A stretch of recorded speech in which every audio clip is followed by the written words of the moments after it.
A tough year ahead for the Terre Haute city budget. Good evening, I'm Patrice Dayton. Mark Allen has a night off. Cities and counties throughout the Wabash Valley continue to see the effects of the bad economy. Next year, Terre Haute will have to operate with more than $8 million in cuts. So what does this mean for city employees and services? In tonight's Economy Watch, News 10's Kate Green sits down with Mayor Duke Bennett to find out.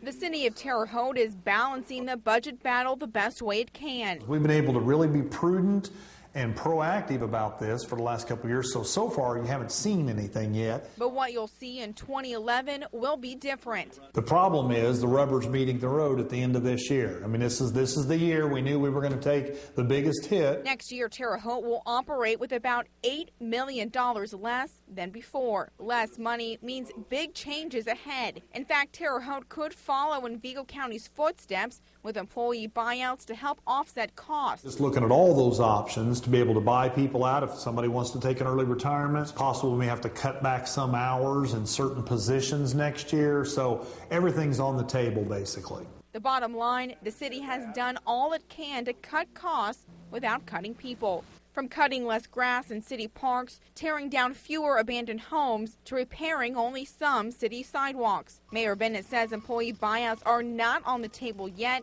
but if city employees don't take an early retirement or leave by the end of the year, we may be forced with having some reductions. Now, I'm hopeful that it'll be minimum, but it all depends, how these things play out over the next 6 months. And in the months ahead, the city will face its worst year yet. In Terre Haute with photojournalist John Tim, Kate Green, News 10.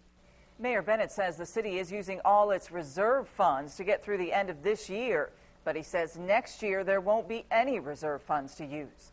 Of course, News 10 will continue to follow the story and bring you the latest.